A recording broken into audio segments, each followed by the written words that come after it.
All right, what is up, everybody? This is Big T here. We're back coming to you live from Young America.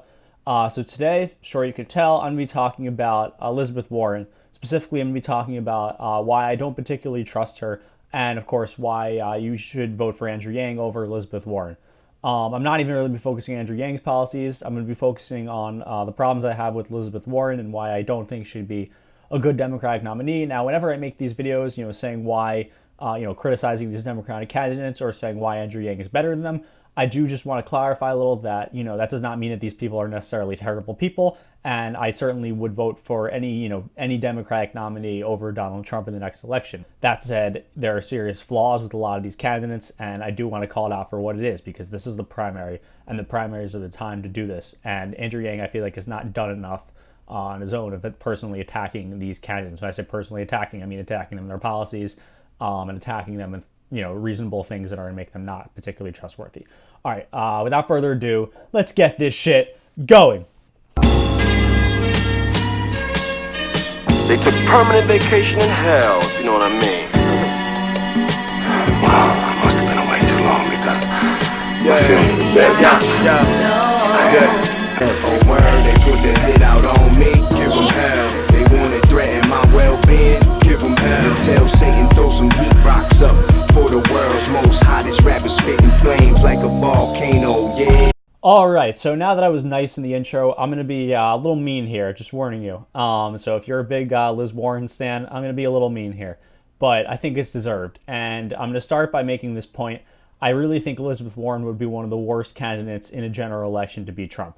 And there's multiple reasons for this. The first reason, this is a big one, is that she's an automation denier. And now I want to make that a term, just like you hear climate change denier. People will, be mocked if they don't believe in climate change, and rightfully so. They'll be mocked as climate change deniers. And I think we need to start doing the same for automation. If someone doesn't believe in the negative impacts that automation is very likely to have in the future, someone doesn't believe in that, they're going against a vast array of studies, they're going a vast array of science and just basic common sense. And Elizabeth Warren is doing that. There's a recent news story about how she responded to all the reports of that automation is going to take away all these jobs, and she said it's not true. She said, "Oh, it's a good story, but it's not true." And she blames corporations for taking away jobs and for outsourcing I just don't understand why. I mean, yeah, that's part of it. Corporations will be taking away jobs, but in large part because they'll be replacing them with automation. So I just don't understand how someone who has made a big portion of her career off of saying, these corporations are bad, they're greedy, they do this and that, they screw over the average working American. I don't understand why it's so unbelievable for then her to take the step that that this is a way that they're going to be doing that is with automation. And it's not even just they want to screw over the common man. It's just they're incentivized right now. They're incentivized to do that. They're literally incentivized to say, if you're a big corporation, to say, oh, look, we can hire all these robots. We don't have to pay robots. We don't have to provide health care for robots. It costs a bit to acquire the technology, but we don't have to pay for this. And that's why, I'm a fan of the robot tax and some of these other policies so that they can be, because you can always give someone UBI, but we also need to save some of these jobs. And what we need to do is we disincentivize corporations from, and just small businesses too, even. We need to disincentivize them from having the financial incentives to replace human workers with robots. And so, yeah, Liz Warren is just bad in this issue because she just flat out denies that it's a problem. And if she's flat out denying it's a problem, I'm not going to trust her to do one thing about it when she's in the White House. So that's the first thing. The second thing is that, frankly, she's a panderer. And when I say she's a panderer, everyone panders a little bit. I get that.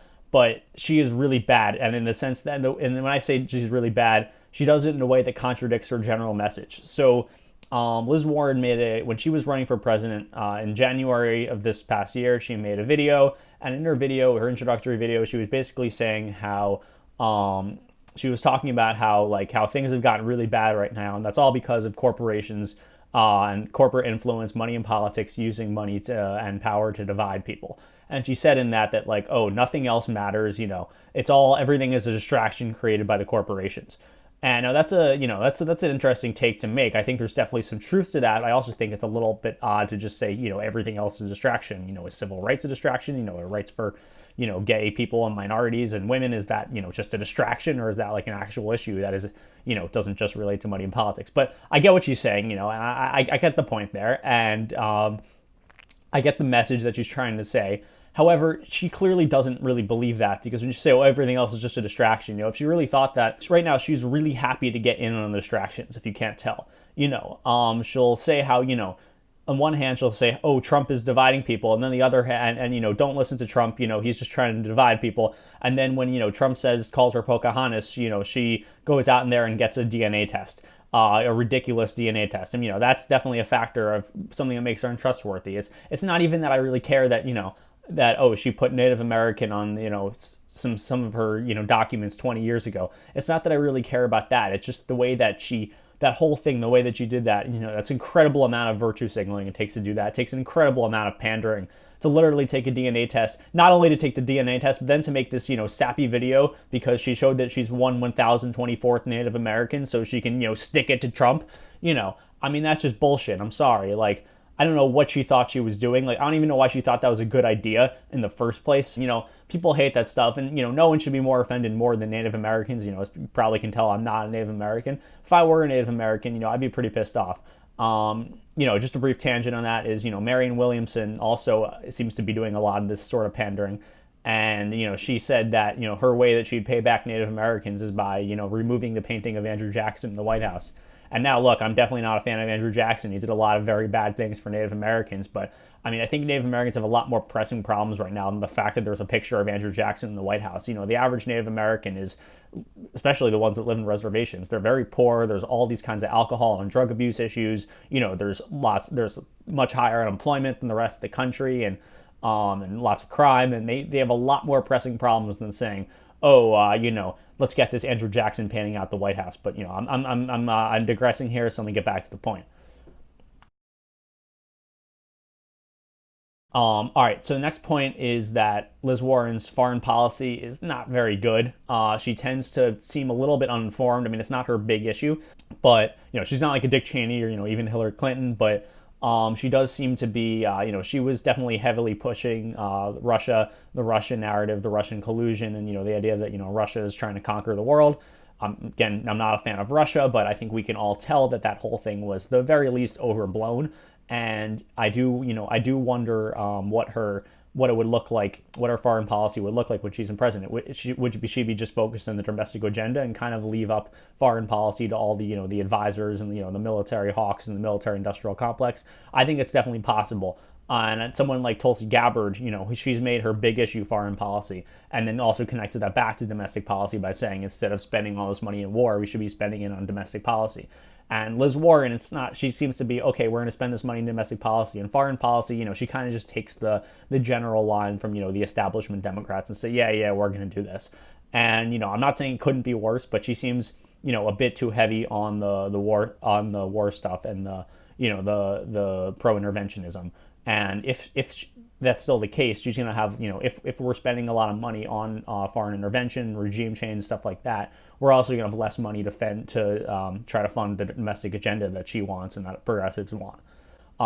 So another main big point is that she just sounds really annoying. She reminds me a lot of my high school librarian. And, I had a high school librarian who would, had this annoying voice, and she'd always be strict when people were in the library, and she'd be yelling at people and saying, oh no, you get off the computer, you quiet down. And I know people are going to say, I've said this before, and I've heard responses that say that, oh, that's a sexist thing to say. But it's not really a sexist thing to say, because I only think that about Elizabeth Warren. I don't think that about women in general. I don't think that about women in politics in general. For example, Tulsi Gabbard does not sound like a librarian at all. And regardless about what you think about Elizabeth Warren policies, I've heard this from other people too. She just sounds really annoying, and that's just not something that's going to help her in an election. It's not something that's going to help her in general, which is, trying to make a case to, the people that are not her base of supporters. She just kind of comes across as a bit condescending and very shrill and annoying. I'm not the only one that thinks this, trust me.